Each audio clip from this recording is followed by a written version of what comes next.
on the internet. How's it going, man? Yeah, it's going well. How are you, Eric? I am fantastic, dude. Good to see you bright and early this morning. Yeah. Like you were just saying, you're a morning person, and I'm not. Yeah, I feel like I've already put in 3 hours of good work. Yeah, I probably beat you on the other end. I go to bed usually around between 2 and 3 a.m. That's my sweet spot. But I get a lot done at night. I like being up late when everybody else is sleeping and I can get stuff done.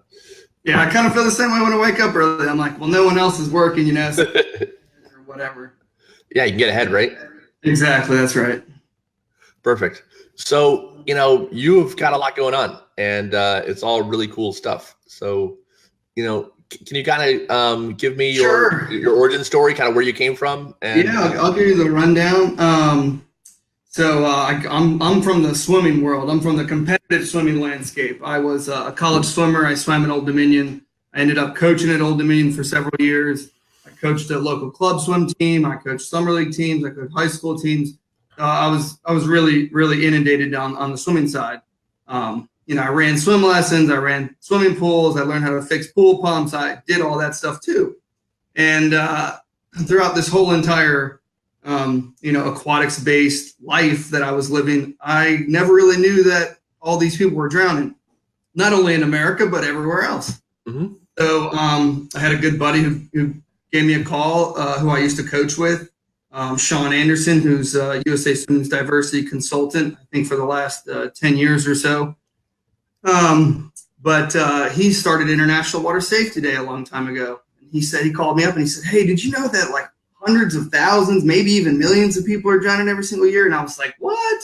No, that's crazy." And so that's where it started. I started helping him, volunteering a lot of time, doing website work, all the social media, a lot of the marketing type of things. You're an unbelievable marketer with this podcast, which is also on Facebook Live, which also gets put on everywhere else. So, thank you.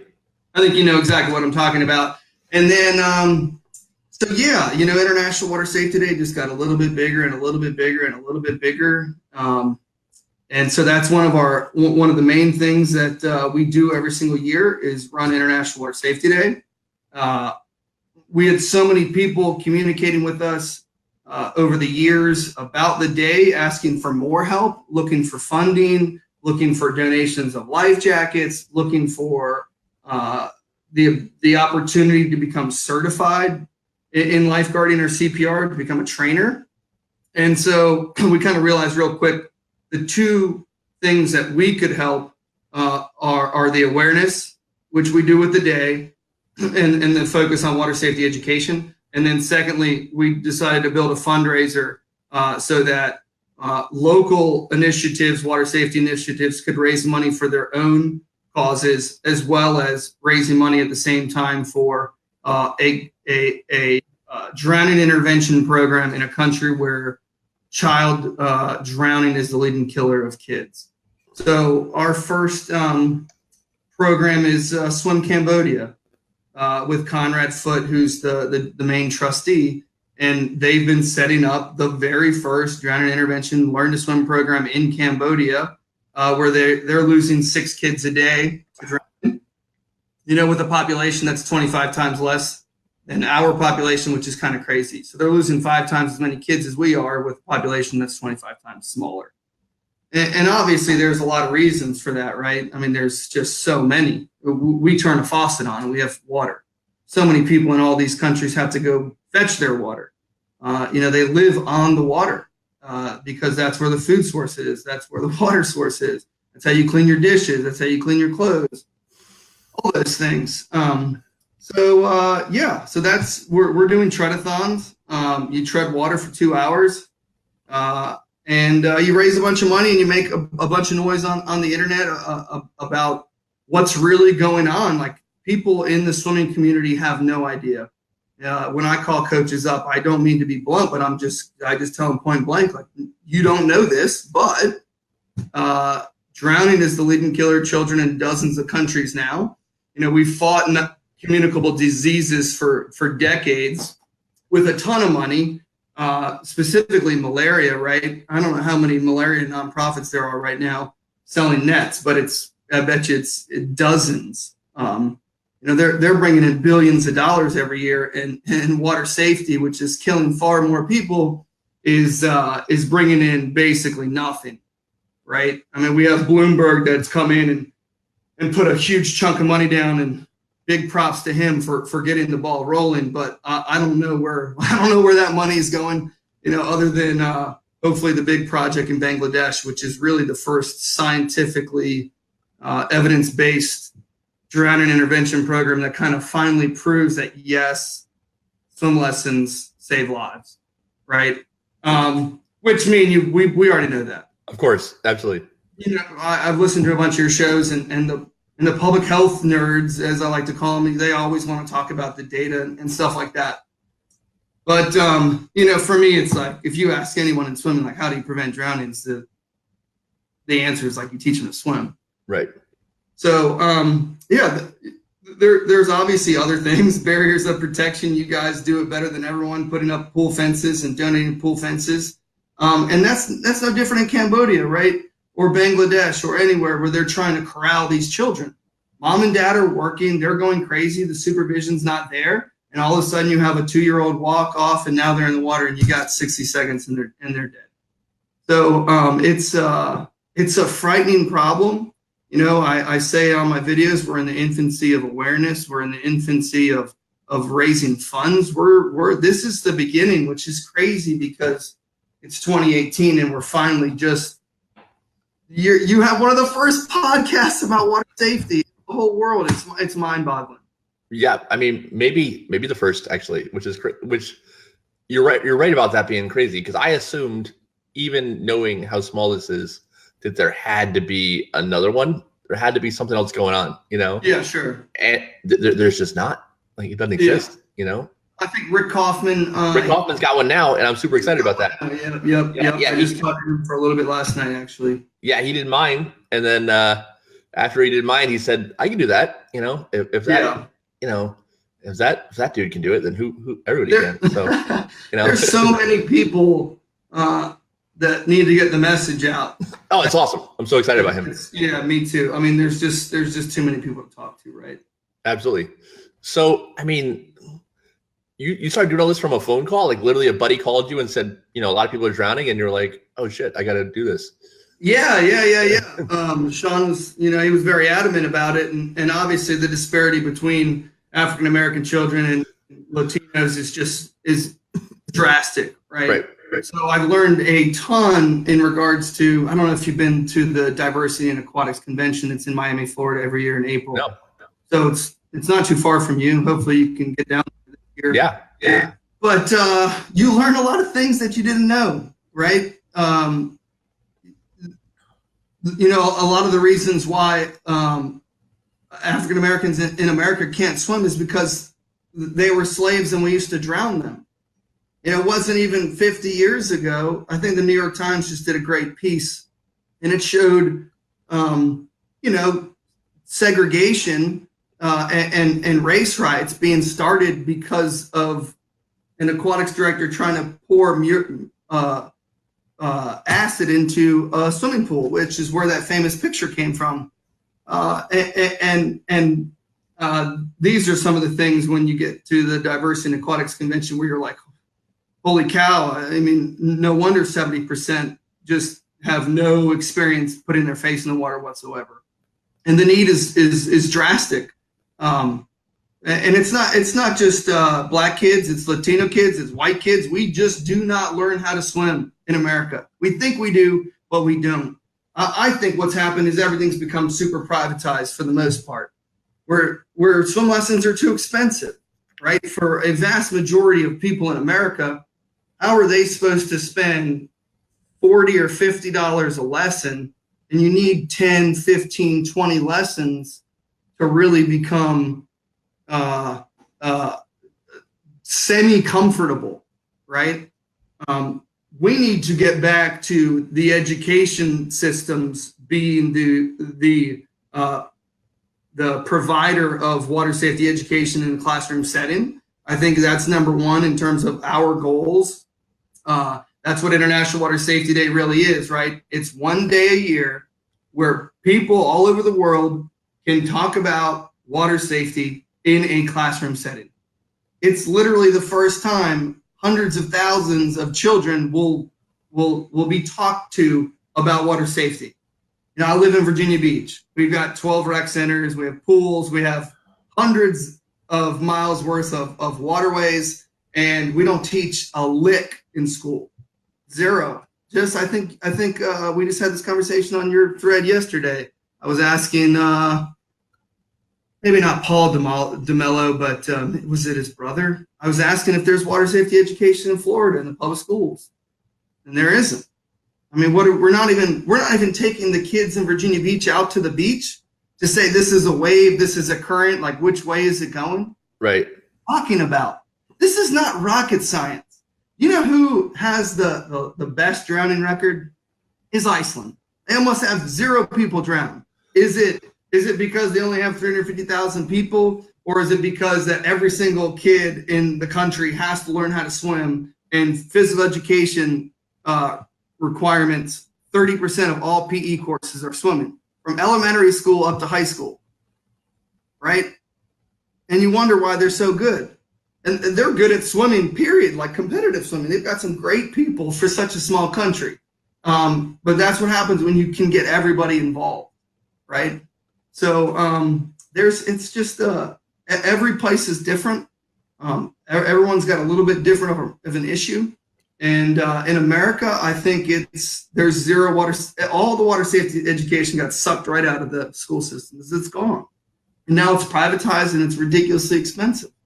I mean, you're 100% right. You know, Christy Brown, who was on a couple days ago, you know, I think she used the expression that, you know, swim lessons have become the privilege of the rich. You know, it's something that you can do if you can afford them, you know. That's right. I mean, that's why it's still considered a country club sport. Right. You know, and other countries do it better. You know, I was just saying the other day too, how, you know, Kate, who, if you've ever watched us do Jeopardy, Kate does Jeopardy with me. Yeah. And she's our logistics director and super smart, and she's an awesome person. But she went to college in Australia, and she was a competitive swimmer in the States, actually from Virginia, where you're from, and did really well. You know, top of her class, one of her best swimmers. You know, went to Australia, figured she'd do the same thing, crush it, and quickly realized that being, you know, the best in the U.S. means you're about number 87 in Australia. You know, that you are just the bottom of the rung. And she stopped swimming competitively over there. She just couldn't keep up. You know, she wasn't even in the ballpark. You know, it is interesting. I mean, they have a great swimming community, a great swimming culture, right? Surfing is a huge thing over there. Getting kids involved on the water it's a mainstay thing. Actually, I think they have an issue where the swim teams can't keep the kids that come in because there's just too much other things that they'd rather do, like surfing. So yeah, I mean, you know, they have had some programs that have been teaching swim lessons for almost 100 years now in Australia, in Western Australia. I got to watch a presentation done by Fran Wood at the Drowning Prevention Conference, the World Congress on Drowning in Vancouver, and the government has subsidized swim lessons for every single person. And that's what we should be doing in a lot of these areas. Like Virginia Beach, we have 10, 12 pools. Like we have all the people that are already trained. We don't need human resources. We don't need swimming resources. We don't need buses. We have all these things. You know, we're finally getting, they started a program called SOS, Students on the Swim, and they're finally beginning to teach the second graders on the lowest tier schools in Virginia Beach how to swim. They get 2 weeks, 10 free lessons, which is unbelievable. But this is a private donor type of situation again. This isn't taxpayer money. We just passed a bill. We're going to put $14 million into the budget for pre-K education. It's a huge topic, right? None of the dollars, $14 million are going to water safety education, school system. None of those money is going to pay the kids. And we can make the cost super small, right? I think they said it's basically for an entire class, 2 weeks of lessons, transportation, everything. It's only $500. The $500, boom, there's 30 kids in a second grade class that all get just to learn how to swim for free, you know, 10 lessons. and we're really, really far away from the things that we really need to do. Dr. Stephen Waller was at the Diversity in Aquatics Convention, and he said something that I think hopefully impacted a lot of people. And his point, he's done a lot of research on the disparity of ethnicities and drowning in America. And one thing that he basically said was like, look, there's like 8 or 10 or 12 people that are in your community that are making all decisions. If you show up at city council with 500 swimmers and you demand water safety education be put into the school system, or you demand that water safety lessons be provided, they're going to have to do something. You know, if 5 people show up, they're just going to say, hey, thanks a lot for your time talking, you know, private donations, cool, see you later. And I think his point was you really do have to show up in numbers and you will get something done. And I truly believe that. You know, so our goal is to try to be the template. I've always felt like I'm just going to be the template. So I treaded water for 10 hours last year in the Chesapeake Bay, and I raised a little bit over $1,500. That's so cool. Thank you, it's not crazy, right? But my point is to show that every swimmer in the world can raise $500. If I can raise $1,500, then you can raise 500. And that will go a significantly far way for both the local communities and the international communities. Yeah, I think you're right about, realizing how small the number of people are that actually make decisions, right? We think of these organizations as these kind of like giant, it's the school board is this huge, impenetrable force that you can't even talk to, right? It's that's right. Or the government for that matter. But really, when you get down to it, it's just a handful of people, Yeah. And they go to barbecues, they hang out. There's, you call them on the phone. They're human beings. You can get to those people and you can convince them. Yeah, I mean, internationally, we have an issue from the very top. Can the International Life Saving Federation be in charge of a sport that they're trying to peddle to the International Olympic Committee to become an Olympic sport, yet they're supposed to also be the world authority on drowning? It's a joke. It's a joke. It needs to be redone. Those people barely even have websites. They don't have social media. They don't have anything. It is when you see the egos that are inside of here trying to tear down good people doing unbelievable things in other countries, it hurts. It is so sad to see the egos at the top of these organizations. All they care about is money and power, and they don't care about all the kids drowning. I do not believe that. If they did, they would split it up, because you cannot be the organization that's supposed to be the leader in preventing the leading killer of kids dying in the world, while also trying to peddle a sport. And I think that's the first and foremost thing that needs to happen at the very top, is that they need to split into 2 pieces internationally. I think that's gonna be one of the biggest things that helps the trickle down effect to all these other countries and organizations that are trying to do unbelievable things. They're trying to teach people how to swim. Everyone's got this curriculum. You've got to use this one. And you got to pay us all this money to do it. And, there's an aquatic survival program that's completely for free. That was created by people that want to see the drowning rate go down. So that's available on our website.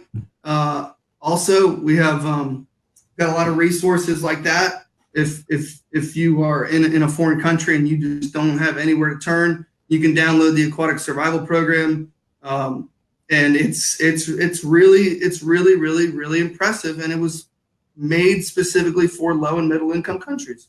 So how does that work? So if someone downloads the program, what's involved in the program? What are the steps, we'll call it? So it's basically like Swim Cambodia is using this exact same curriculum. So the first most important part is water safety education, right? Have you not seen the Aquatic Survival Program? I'm not, no. Oh, you're going to love it.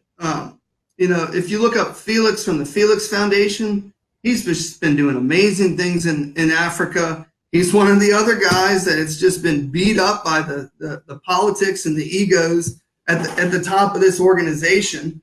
But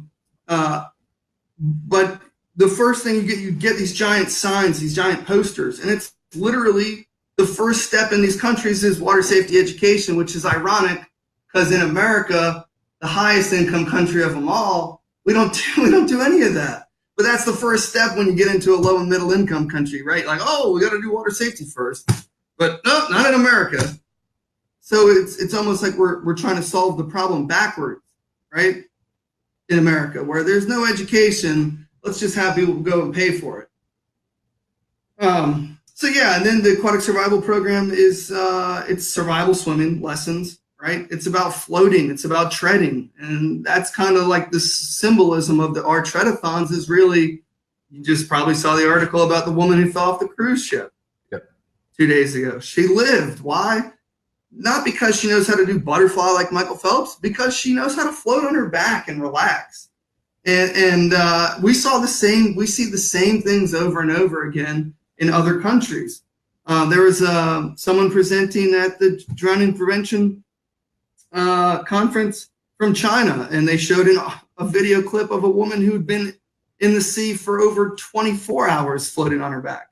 She'd only had one lesson her entire life, and that was just to learn how to float on her back. That was the only swim lesson she ever learned, and she floated for 24 hours and lived. That lesson probably saved her life.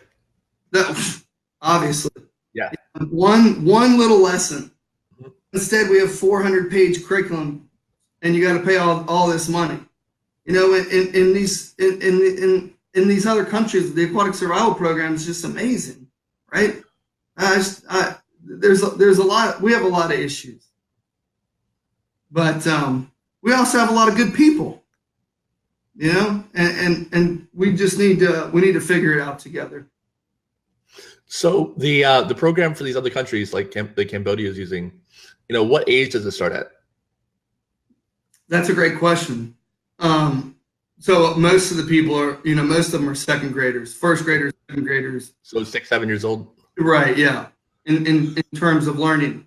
When I was talking to Rick last night, he kind of said something similar. He said, like 25 years ago when my daughter drowned, we weren't even offered swim lessons if you were under 5 years old. They said, oh, we don't do those. And that just gives you an idea of how far away we are, right? ISR. I mean, they were talking about earaches, right? They don't want people to get ear infections. Sure. Back when I started doing this, they 20 years ago, they were saying, yeah, don't put your kids in swim lessons under 5 years old. They could get an ear infection, which we always said, well, rather get an ear infection if that's right. If that's even true. Yeah. I mean, things change, right? Yeah. Just it seems like ISR is amazing. You watch the videos, you've talked to hundreds of the people. I've talked to them. I've got friends that have done it. It's the thing that's sad, right? Is again, it costs thousands of dollars to become certified. It takes all this time, and then they have to charge people. So again, the poorest people, they will never get those lessons because they can't afford them. Right. And I don't know if the other programs will jump on board and all of a sudden start doing more things than Mommy and Me swim lessons. I would assume that they will. They will try to create their own ISR type of curriculum because it's a money thing, right? But hopefully what it becomes is it becomes a public safety thing, and it's subsidized by your local government, and you understand that this is an investment in making children smarter at an age of 3, 4, 5, 6 years old. One person you should try to get on here is Robin Jorgensen. Yeah. Robin Jorgensen, she's from Australia. She did a huge study with Griffith University a few years ago called Adding Capital to Young Australians. And what they did was they tried to see what the benefits were other than learning to swim that would come from learning to swim. And what she found was if you have a 5-year-old that learns to swim and goes through swim lessons versus a 5-year-old that doesn't, that 5-year-old that does will come out 15 months ahead socially and emotionally, 10 months ahead cognitively, and 20 months ahead in taking directions. Wow. But we're not talking about this, right? This is again one of the marketing problems I think that we have, especially in America, where it's you need to teach your kids how to swim or they're going to drown, and it's much easier for people to be like, look, you're not going to swim lessons, you're not going to the pool, we're not going to the ocean, we're not doing any of that, and that way you're not going to drown either. Whereas it needs to be, we need to explain to people that this is a head start in life. You know, even the name of it, adding young capital. Like what second grade teacher wouldn't want the kids coming into class to be 20 months ahead, almost 2 years ahead in taking directions? Again, what are we talking about? This is just not rocket science. We just need to we need to either form small coalitions locally, and you have to go and get it passed locally, or you have to do it through the state, or you have to do it federally. And swimming doesn't have the money to lobby, right? But we do have the people that can do it. So maybe it is just getting involved in your local community at first to go in and say, like, look, we're not, this is unacceptable that we live in Virginia Beach and we're not teaching our children what a rip current is at all in school. You know, we have the biggest naval base in the world, 5 seconds away from Virginia Beach. You cannot join the military if you do not know how to swim. Right. It's one of these kids in Virginia Beach that is economically challenged, and parents cannot pay $40 a lesson for 20 lessons. They will never get to go to the military. Our number one employer. All these people want to talk about saving the bay. They want to talk about how Norfolk's sinking because of climate change and rising sea levels, and seagrasses going and dying, and the blue crab population dying, and the stripers dying. And it's like, how would anyone in this community, if they did not know how to swim, why would they be interested in trying to figure out why blue crabs are dying? It's not. It's frustrating because we've been talking about stuff like this for years, right? Until I'm almost blue in the face. Well, it looks like I'm a little bit red in the face.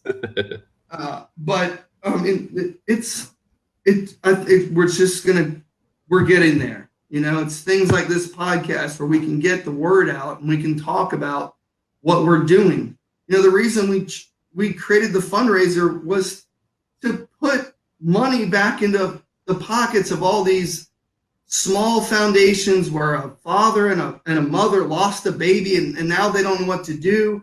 And you hear the same thing, right? We didn't know. We weren't educated. I can't tell you how many times I hear that. No, I have. I mean, on this podcast, I've heard it so many. Exactly. You know. That's right. So what if I think you said someone was trying to get into the pediatricians, right? That's a great organization. Like OBGYNs, pediatricians, anyone that's ever pregnant, you have to go to those classes, those new parent classes. Mm-hmm. There's no water safety education in those pamphlets. Nothing. I know. So we have a lot of work to do. You know, the government in America, we have Smokey the Bear for 100 years. He's on billboards in Virginia where it rains. It's been raining for 7 weeks straight here. And we have Smokey the Bear reminding us to not light, forest fires in Virginia Beach. But we don't have a billboard with Smokey the Bear trying to swim, right? In an area where we have nothing but water. Right. So, yeah, we need to do a better job there, too. We do have government money, right? We do things like this. They need to spend more money on marketing in terms of giant advertisements in the areas where they're needed the most. Billboards and advertisements in Florida and Texas and California and Arizona they should be like the first ones, because that's where the majority of children are drowning in America, right? So I think we just need to combine forces a little bit more and go attack. And you're 100% right. We're not doing it at scale like you see, Smokey the Bear, or like you see for malaria in other countries. Sure. You're right. We get these little one-off, two-off, private donor things, and those are great. Those are really awesome when you get those. But that's not attacking the problem at scale, right? That's not like curing polio. That's not like what we're doing in other countries for some of these communicable diseases. Right. It's kind of this drop in the bucket mentality that we've been doing. And no one's really been talking about it. We don't have a stop, drop, and roll for water safety. Sure. I think everyone's looking for the ice bucket challenge. Right. So that everyone all of a sudden, we got millions and millions of dollars to support, that last thing was amazing. But the Treadathons, it's a fundraiser. It's a proven model. It's super easy for a team to sign up. Like my master's team is doing it next month. It's on September 26th. It's on Wednesday. We kind of just put a date there because we want a lot of the college teams, a lot of the college club swim teams to join us, because this is a perfect time for them at the beginning of the year. They also don't really have a fundraiser. If they do, it's a golf tournament or a 5K run walk or whatever. And this is the first fundraiser for swim teams, I think, where swimmers will go, oh my God, first off, I didn't know that this many people were drowning. And second off, this is like in my wheelhouse. I can help out. This is something that's actually really, really important to me, rather than it be some foundation that they've never heard of, right? Doing some research that they don't know of, and you can't even see the tangible benefits. Swim Cambodia it's made up of volunteers.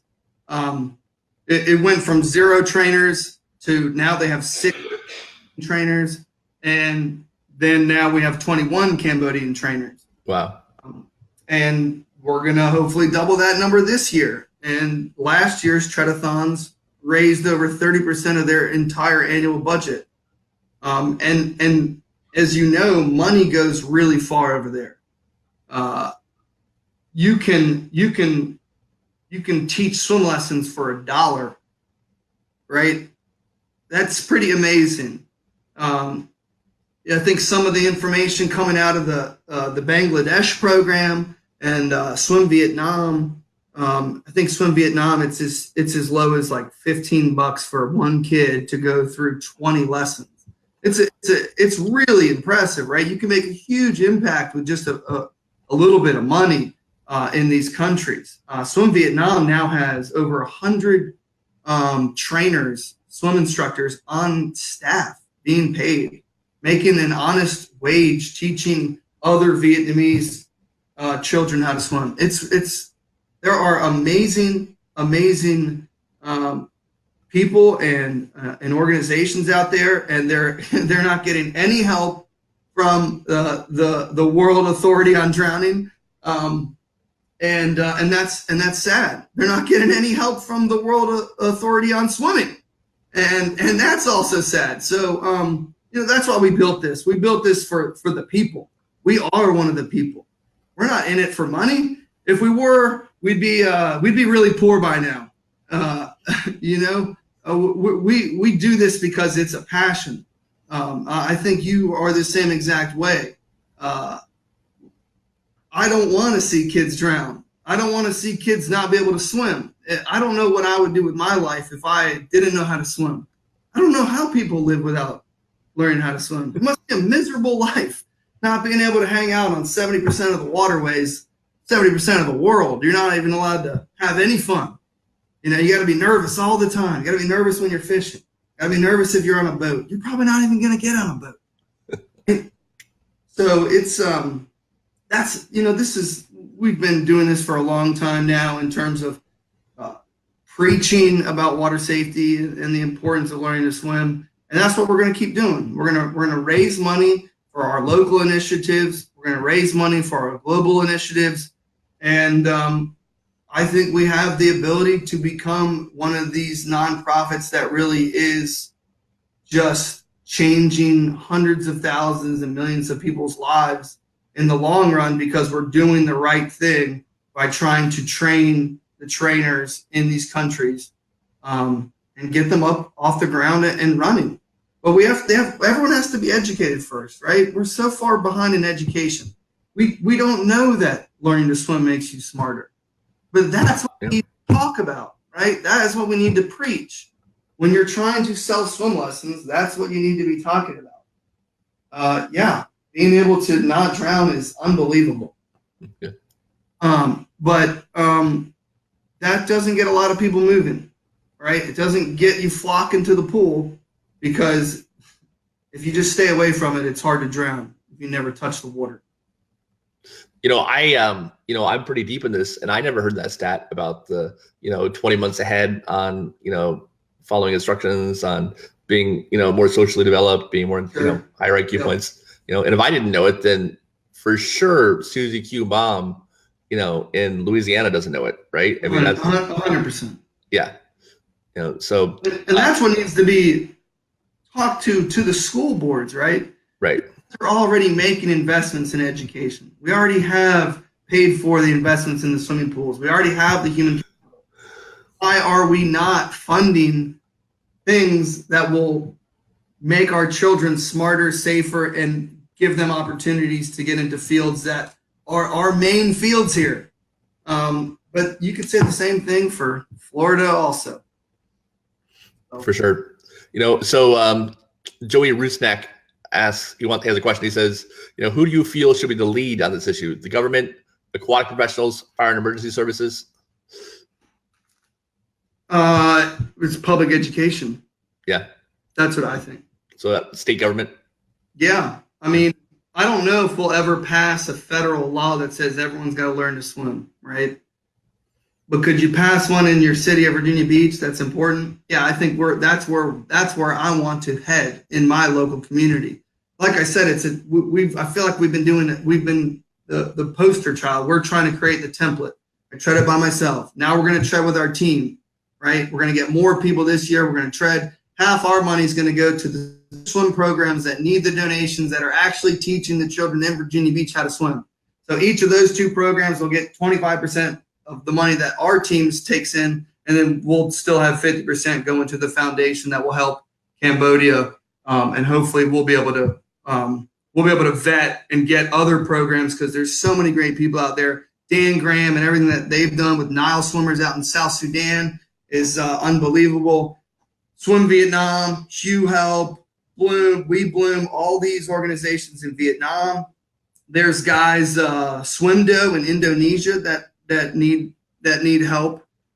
There's people in Thailand that need help. There's these drowning intervention programs are all over the place, and they have nowhere to turn. But they're doing the right thing. They're doing the good thing. They're training the trainer. They're moving forward. They just need help. These people aren't marketers like me and you. And that's what I see as a huge discrepancy in where we can help out. Is we're going to stay in our two lanes. We want to raise awareness. We want to help people raise money, and that is it. I don't want to try to create a new curriculum that says this is better than your curriculum. I've got no interest in that. I don't care if you use OSTSWIM or the ASP or Safer 3 or whatever, because at the end of the day, my experience as a swim coach, I've got years and years and years and years and years, but this Nate's curriculum. Are you trying to tell me that Nate's curriculum needs to be out there and people need to pay for it because it's better? I don't think so. Right. I think if you've talked, you need to call Dr. Michael Lennon. He started TASK, the Alliance for Safe Children. He did all the community surveys that proved that child drowning was underreported drastically, sometimes up to almost 100%. You're talking 90+% of all child drownings in some of these countries never even being the data doesn't get there because the kids aren't getting into the hospitals because they're already dead. Now, if you get malaria, right, then you can try to maybe make the trip to your local hospital or the hospital 20 miles down the road or however far away it is, and you try to hopefully maybe get some treatment. But if you end up dying of malaria in the hospital now they have a malaria box and they go, well, this person died of a malaria, send the statistics out. And that's why the drowning numbers are so bad in a lot of these countries, is because you're alive 1 minute, you're dead the next. They never get to the hospital. The box never gets ticked. So Dr. Michael Lennon said it best. He's like, look, we don't need to spend any more money on studies. We know this is happening everywhere. It's an absolutely horrible thing. We need to take action now. That's literally what he wrote to the UN years ago. And we still haven't. We need to be moving faster, right? We know how to curb drownings, barriers of protection, learning to swim, CPR, all these things that are easily trainable and then trainable for the future, so that people like me don't have to stay in Cambodia for 12 years. No, that's not the goal, right? You teach them how to fish so they can catch their own fish, right? We don't need to be in there and start a swim school and say that I'm the only guy in the whole world that can do this. No, that's not the way it is, right? We did it in the Maldives a long time ago. We did 2 weeks of swim lessons as part of this National Geographic documentary. And this Maldivian volunteer that helped us, he took it under his own wing the following year. He now teaches the same course that we taught them for 2 weeks on his own dime. He takes 2 weeks off of work, and he teaches every second grader on his home island how to swim. And Speedo helps us out, and they send us goggles to send to the Maldives. So that little learn to swim program has been going just a little bit better every single year. And that's what we're trying to create we need a lot more of those, and a lot more people like that being a part of it. So, I mean, if you were a magic genie and you could snap your finger and, get done what you'd want to see in the US and abroad, what would that look like? I mean, first off, like nationally, like we need water safety education in school systems, period. Not every school district is going to have pools and the ability to teach every single kid. I understand that, but the ones that do then need to take it to the next step, right? They need to teach the kids how to swim. So if they do have that ability, that should be step 2. But step 1 needs to be water safety education in the classroom setting. And water safety in a multitude of other facets and directions, like we talked about with pediatricians and OBGYNs and people that are getting pregnant. All those people should have information, right? Be given education about drowning. Did you see Carrie Morrison's survey? No.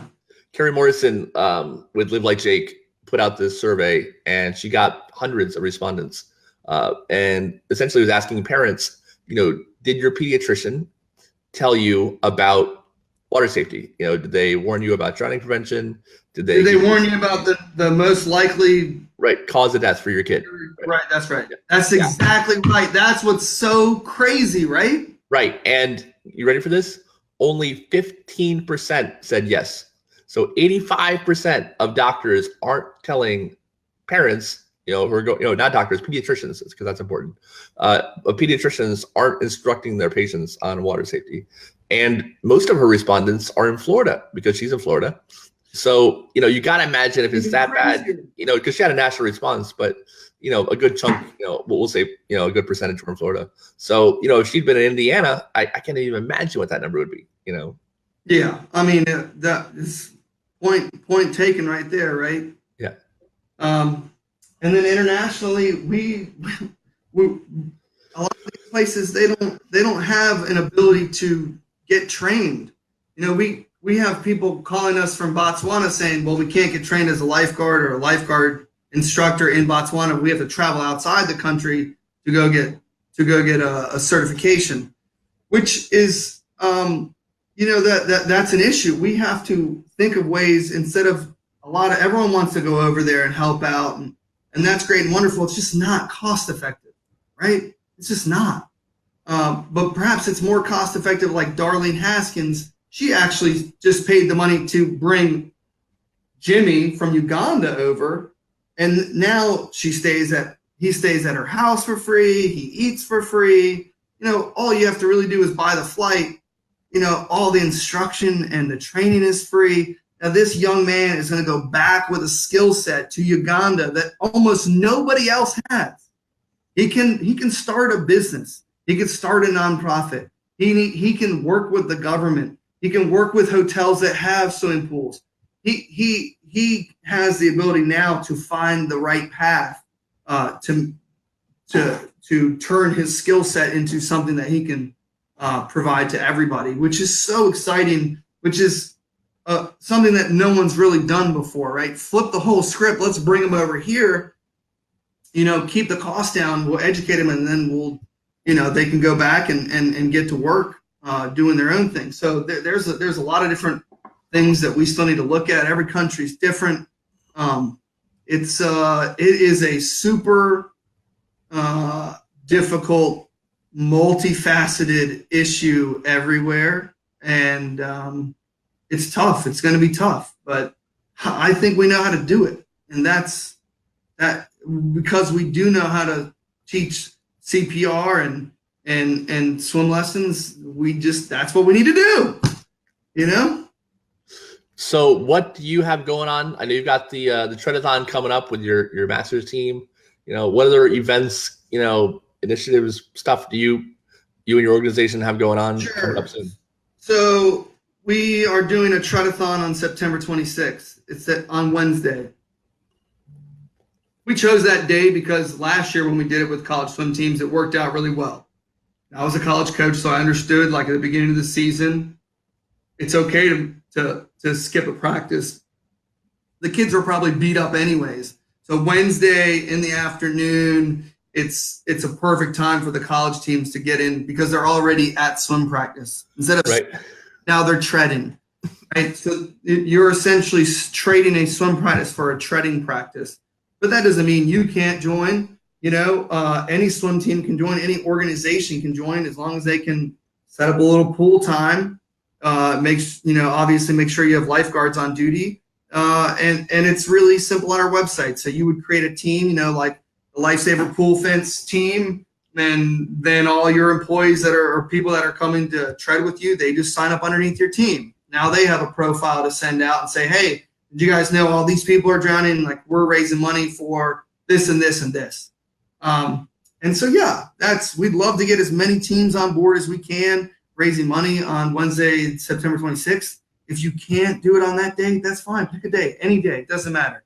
Pick a Saturday, whatever works for you. Most importantly, the goal is to raise awareness of what's going on. And people need to go on Facebook Live and talk about drowning while they're treading. They need to talk about how they didn't know, even though they're one of the best swimmers in the state, or whatever. And then International Water Safety Day is on May 15th every year. We have a fantastic partnership with Diversity in Aquatics and the American Red Cross. You can sign up to basically get a curriculum and stickers for a May 15th in-classroom water safety lesson. Last year we had hundreds and hundreds and hundreds of respondents and people participating all over the world. We hope to make it 2 million stickers this year, 3 million stickers, 4 million stickers, and just expand it so that one day is Super Water Safety Education Day, right? And hopefully that gets the ball rolling into and people understanding the importance of not just one day. It's got to be a public educational thing. We have got to teach kids about water safety. They have to go home with a flyer that says, Mom, I need to learn how to swim, and here's why. Not only because I don't want to drown, not only because I might want to be in the military, but also because I'm smarter, and I'm pretty sure parents wouldn't mind that either, and teachers wouldn't mind it either when they get a classroom full of 5-year-olds that just so happen to be more like 5.5-year-olds, right? Yeah, and it's funny you talk about the military. Jocko Willink is a Navy SEAL, and and he was talking about how there aren't enough, for the first time in American history, there aren't enough people who meet the physical prerequisites to become Navy SEALs, to become Special Forces. Mm-hmm. Like the pool of people that they need aren't big enough for them to pick out who they want. Usually what they have is way too many people who, fit the prerequisites, and they weed out the ones that, aren't going to make it. Right. Right. So sure. the first time ever, there aren't enough people who, have the right BMI, who can swim, who can do all the things they need to become a Navy SEAL. So, the military is actually getting hurt by the fact that people don't know how to swim. They don't have enough Navy SEALs right now because there aren't enough people getting swimming lessons. It's crazy how it affects like every area of society almost, Yeah. Not surprised. Yeah. Not surprised in the least.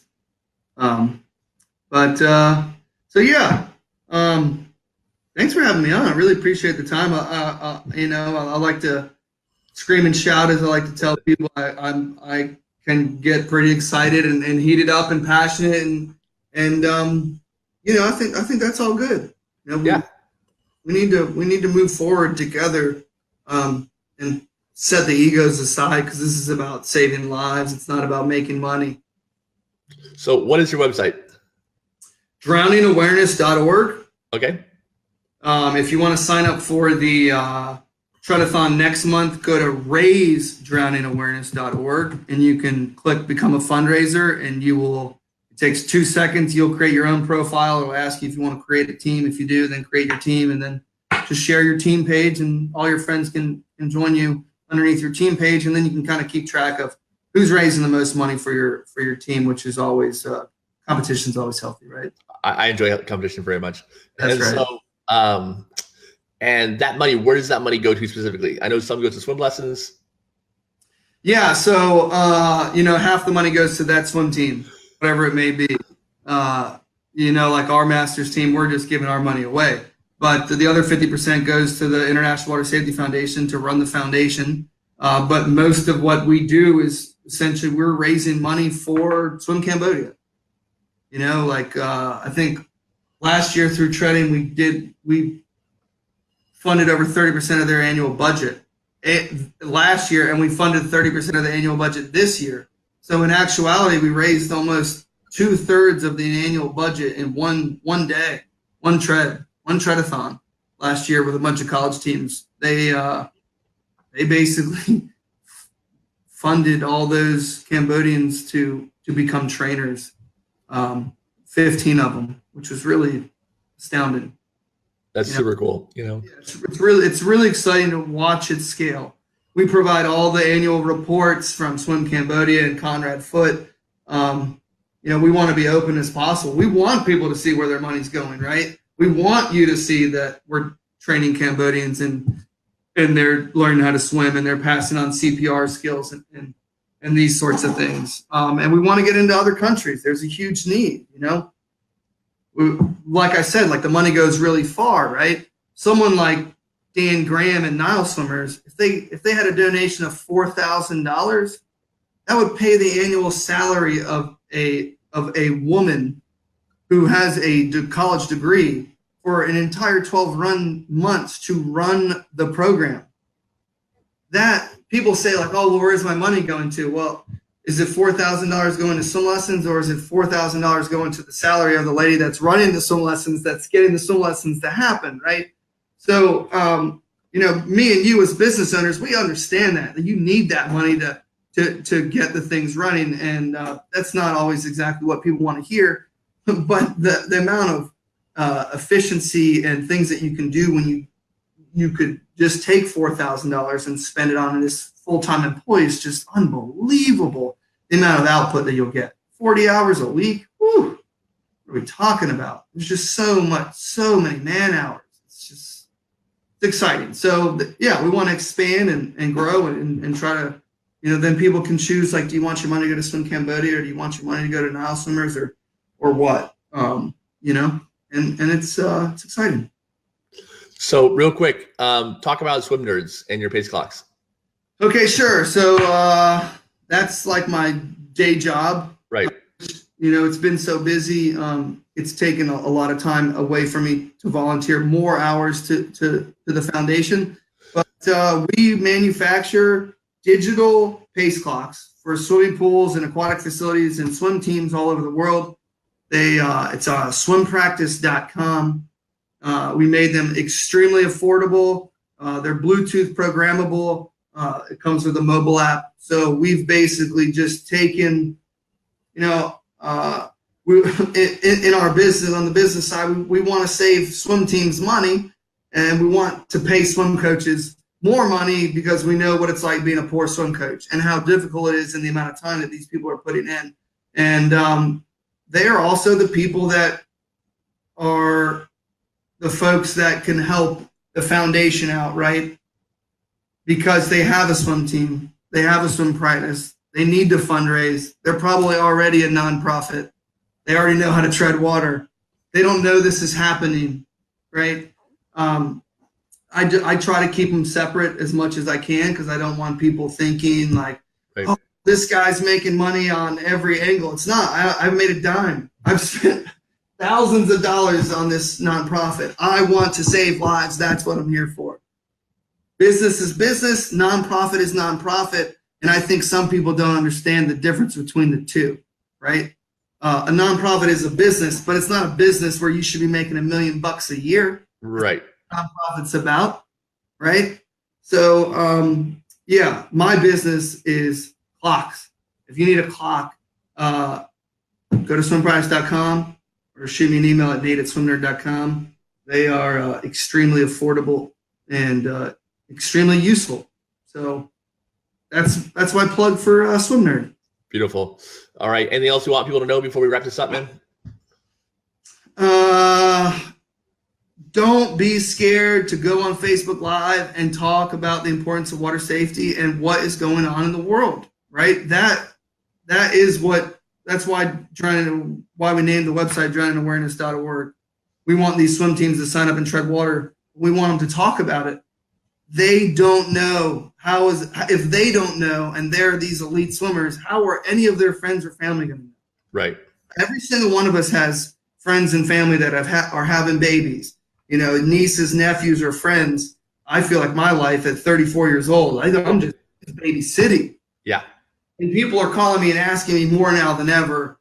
Well, when can I start swim lessons? Or, what do you know about ISR? And immediately I'm just giving out all the ISR numbers of all my friends because it's important. You're going to save these kids' lives. You're going to make them smarter. You're going to put them in a better opportunity, and that's what we're here for.